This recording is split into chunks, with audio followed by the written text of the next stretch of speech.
ये एक ऐसा क्वेश्चन है जिसमें बच्चे अक्सर गलती करते हैं और बहुत सारे बच्चों से तो ये सॉल्व ही नहीं होता है। अब आज जो मैं करने वाला हूँ इसको बिल्कुल ही एक डिफरेंट तरीके से करने वाला हूँ जो शायद ही कहीं पे मिलेगा बच्चों को, ठीक है? तो करना कैसे है देखो, पहले तो मैं सॉल्यूशन से स्टार्ट करता हूँ। क्वेश्चन में क्या बोला गया है? If the ratio of the sum of first n terms of two APs is इतना, है ना? मतलब दो कोई एक अर्थमेटिक प्रोग्रेशन चल रहा है, दोनों का एन नंबर ऑफ टर्म्स का सम जो जब ले रहे हैं तो रेशियो कितना आ रहा है? इतना आ रहा है। इसका कहने का मतलब क्या है? गिवन, ठीक है?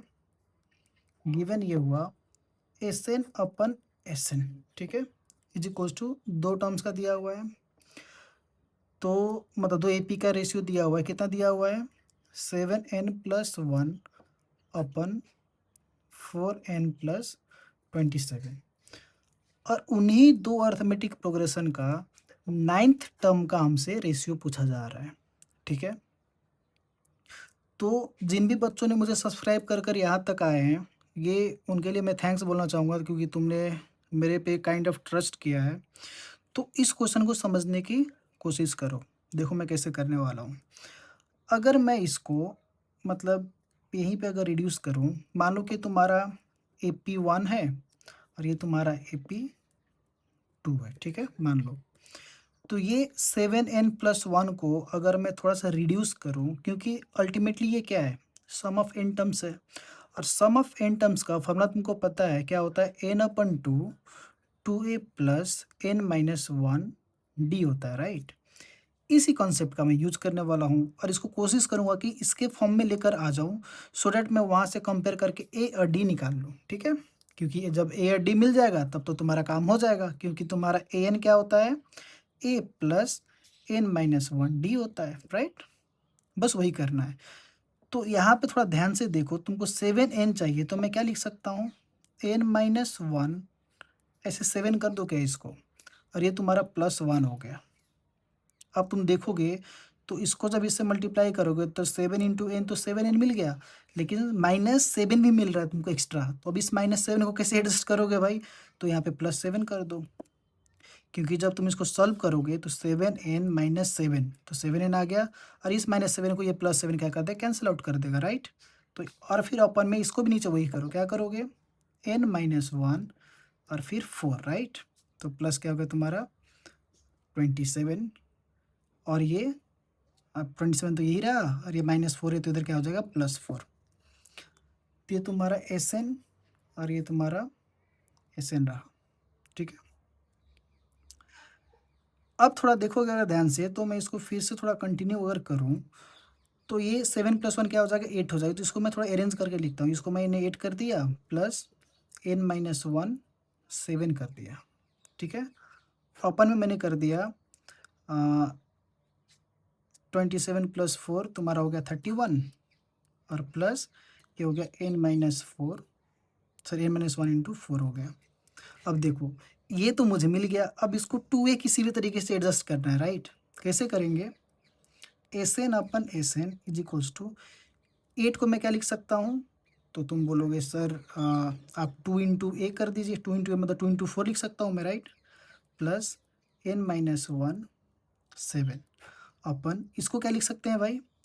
इसमें तो अब मतलब कुछ मल्टीप्लाई 2 के मल्टीपल्स में नहीं लिख सकते हैं, तो क्या करेंगे हम? 2 × 31/2 ये तो कर सकते हैं ना, क्योंकि कैंसिल होकर वापस यही हो गया, प्लस n-1 4। देखो हम जो भी स्टेप्स कर रहे हैं ना, ठीक ऊपर वाले स्टेप्स को नीचे की तरफ रिड्यूस कर रहे हैं, और जो हमारा ओरिजिनल है उसको हम डिस्टर्ब भी नहीं कर रहे हैं, क्योंकि मैथमेटिकली अगर तुम किसी भी चीज़ को अपने से यूज़ नहीं करते हो अगर जानबूझकर, तो वो करेक्ट रहेगा, और हम बैलेंस ही करके चल रहे हैं भाई। हाँ, यहाँ पे तुम एक चीज़ लगा सकते हो, मानो कि ऐसा है और तुम बोलोगे सर n/2 ऊपर भी लगा दो, n/2 नीचे भी लगा दो, कोई दिक्कत नहीं, कैंसिल होकर वही हो जाएगा। तो यहाँ पे भी क्या चल रहा है हमारा? n/2 चल रहा है। यहाँ पे भी क्या चल रहा है? n/2 चल रहा है। यहाँ पे भी क्या हो गया? n/2। यहाँ पे भी क्या हो गया? n/2। अब ज़रा इसको कंपेयर करो, n/2 2a plus n-1 d की तरह दिख रहा है क्या? और इसको देखो n/2 2a plus n-1 d, ये भी हो गया। तो यहाँ से तुम्हें मतलब AP1 का अगर देखा जाए तो कंपेयर किया जाए तो हमें क्या मिलेगा, मानो कि तुम्हारा ए जो है वो मिल गया 4 और डी जो है वो मिल गया तुम्हारा 7 और एपी अगर दूसरा एपी का देखोगे तो तुम्हारा, अगर मैं इसको ए डैश बोलूँ तो ए डैश तुम्हारा मिल गया कितना 31/2 और तुम्हारा डी डैश कितना मिल गया बेटा 4 मिल गया, राइट। बस हो गया काम हमारा। अब हमसे क्या पूछा जा रहा था, A9/A9 कितना होगा, राइट, दोनों का। तो मान लो कि ऊपर वाले का ये AP1 का है और ये वाला मान लो AP2 का है, ठीक है। तो हमें फॉर्मूला पता है हमारा क्या होता है, A प्लस N-1D होता है। तो इसका A कितना है 4, 4 प्लस 9 - 1 कितना हो जाएगा 8 हो जाएगा और इसका D कितना है 7 है। अपन इसका A कितना है बेटा 31/2 प्लस वही 8 इंटू इसका D कितना है 4 है ना। इसको सॉल्व करोगे कितना हो जाएगा 756, 56 प्लस 4 कितना हो जाएगा, ये 60 हो जाएगा। अपन में ये कितना हो जाएगा 8 4 जा 32, राइट। और एलसीएम लोगे तो मैं कर देता हूँ 31/2 प्लस ये 32 हो गया तो 60 और इसको करोगे तो कितना 64, 64 प्लस 31 कितना हो जाएगा 95। तो ये हो जाएगा 95/2 और ऐसे थोड़ा रेसिप्रोकल होके क्या हो जाएगा 2 ऊपर चला जाएगा, है ना। तो यहाँ पे थोड़ा कैंसिल होते हुए दिख रहा है मुझे, जैसे कि 5 12 जा और 5 19 जा, है ना।